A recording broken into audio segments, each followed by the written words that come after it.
Hello all students, let us revise regarding intrauterine fetal death in this session. So intrauterine fetal death indicates all the fetal deaths which is occurring after 28 weeks of pregnancy.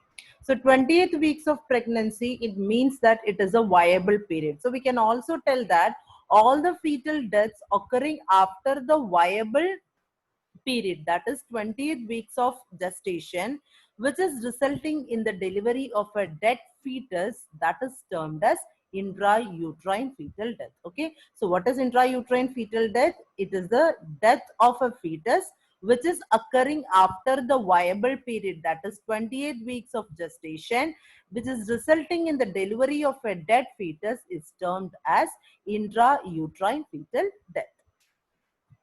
So moving on to the etiology, intrauterine death of a fetus can occur because of so many reasons.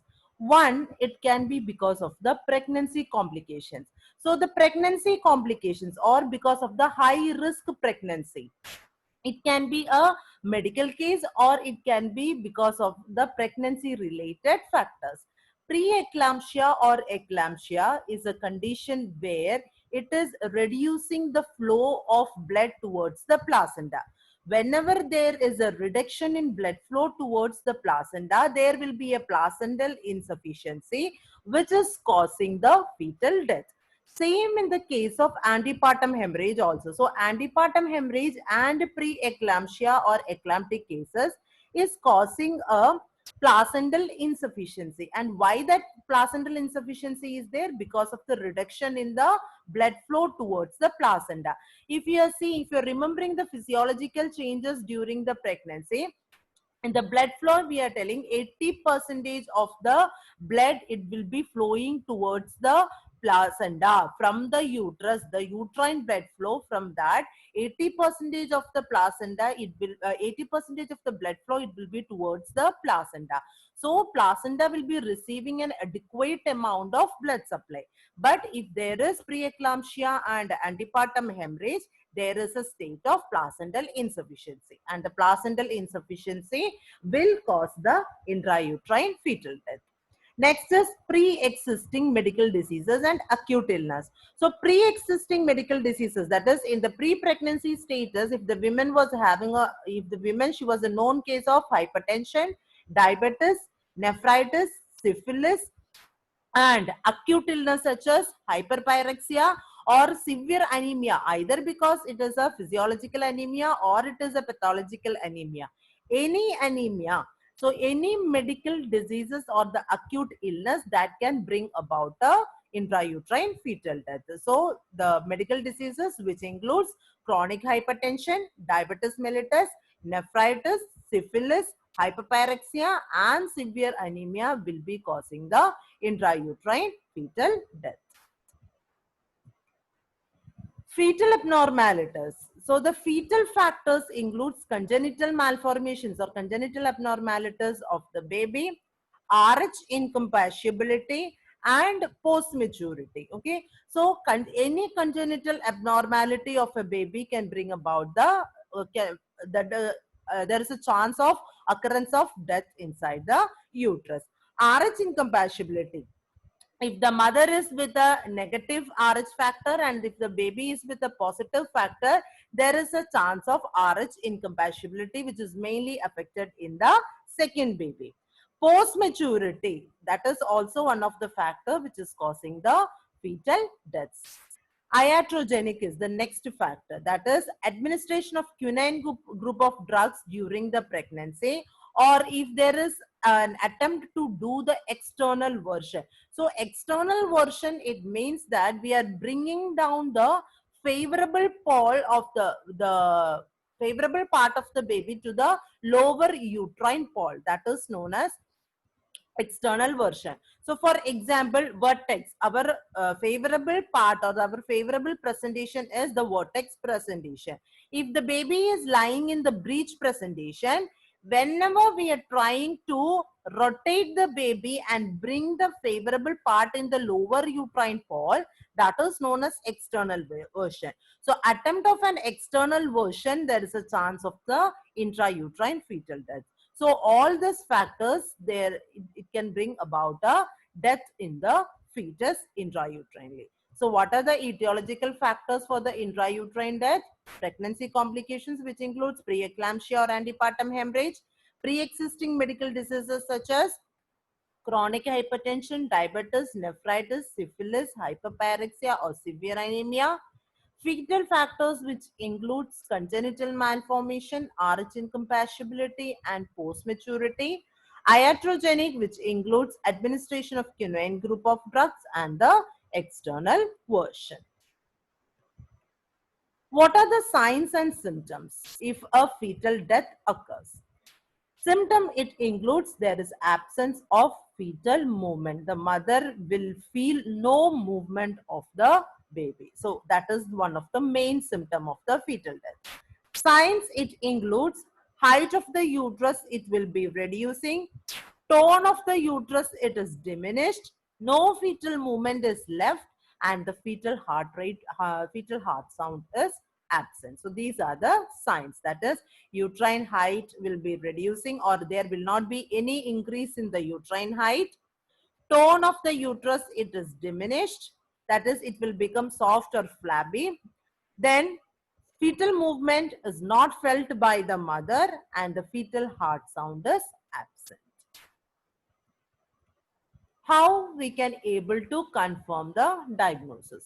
Investigations include sonography, which is clearly evidencing the lack of fetal movements, oligohydramnios, that is a reduction in the amniotic fluid, and the cranial bones will be collapsing. There will be liquefaction of the bones, and the cranial bone will start to collapse. So in the sonography, we can able to identify the lack of fetal movements, oligohydramnios, and the collapsed cranial bone.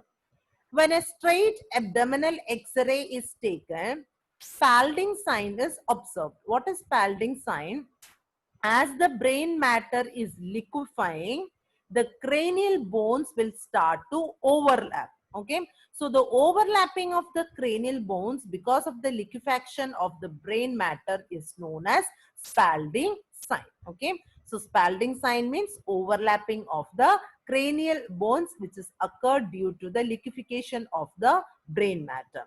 Then the rib shadow, the ribs will be crowding of the rib shadow, we can able to see. Robert sign is another one evidence. What is Robert sign? In the chamber of the heart, there is a gas shadow appearance will be there.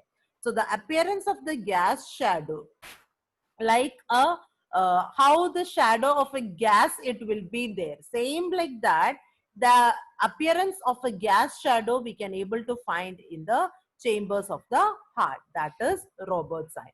So with the straight abdominal X-ray, we can able to find out the Spalding sign, crowding of the rib shadow, and the Robert sign. Spalding sign is overlapping of the cranial bones. Then Robert sign, it is appearance of the gas shadow in the heart chambers. What is the management? So the management, prevention we can do. How we can do the prevention? We have to screen out all the high risk mothers. Those mothers should undergo the regular antenatal checkup, and if any warning signs is found, that has to be immediately treated. Okay, usually we cannot able to prevent such cases, but we can able to reduce the incidence of intrauterine fetal death. So we can able to reduce the incidence by screening out the high risk mothers and regularly giving them the antenatal checkups. Next, expectant management. So after the intrauterine death occurs, within 2 weeks of the death, in 80% of the cases, spontaneous expulsion of the dead fetus will occur. If the spontaneous expulsion is not occurring, the patient has to be admitted in the hospital. Okay, so if the mother is not feeling any fetal movements, immediately she should go to the hospital and she should refer her obstetrician. Okay, and in most of the cases, that is in 80% of the cases, after the 2 weeks of death, the spontaneous expulsion of the dead fetus, it will be occurring. If it is not expelling, what is the method of termination? So the method of termination, it includes oxytocin infusion. Same like how to do a delivery, how we are inducing the labor process, same like that we have to induce the delivery of the dead fetus also. So the oxytocin, 5 to 10 units of oxytocin in 500 ml of 5% of dextrose, it has to be infused, and the drop rate is 30 drops per minute. Okay, and we can able to increase the units up to the drop rate can be increased up to 40 drops per minute after the first bottle is completed. So a minimum of 5 to 10 units of oxytocin in 500 ml of 5% of dextrose has to be gone, and after the completion of the first bottle, if the rate of vaginal dilatation, if it is not occurring, we have to increase the drops per minute, that is 40 drops per minute has to be gone. If the cervix is not ripening, the other thing we can use is prostaglandin. So the prostaglandin, PGE2 gel of prostaglandin has to be increased. And that prostaglandin PGE2, it is there for the vaginal ripening. So the vaginal ripening, we can able to use the prostaglandin PGE2 gel, and for inducing the labor, we have to use the oxytocin. Oxytocin, the minimum drop rate is 30 drops per minute. So usually there will be expulsion will be occurring after the 10 units of administration of oxytocin. If it is not done, we can able to increase up to 20 units. Next is bereavement management and the puerperal time period. The nurses, we have to provide the support and sympathy to the couple, and we have to explain the cause of death of the fetus.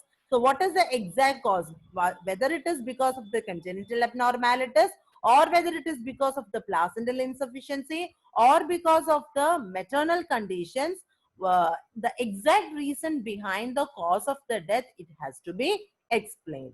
Lactation has to be suppressed. How we can able to suppress the lactation? With the help of the bromocriptine. Bromocriptine 2.5 mg 2 times a day for 10 days has to be given, so that the lactation can be suppressed. And counseling for the future pregnancy also should be given to the mother.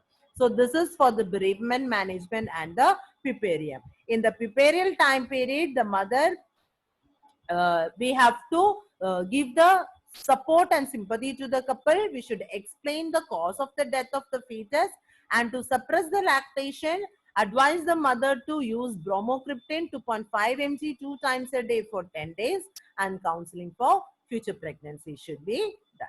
Clear? So in this session, we have revised regarding the intrauterine fetal death.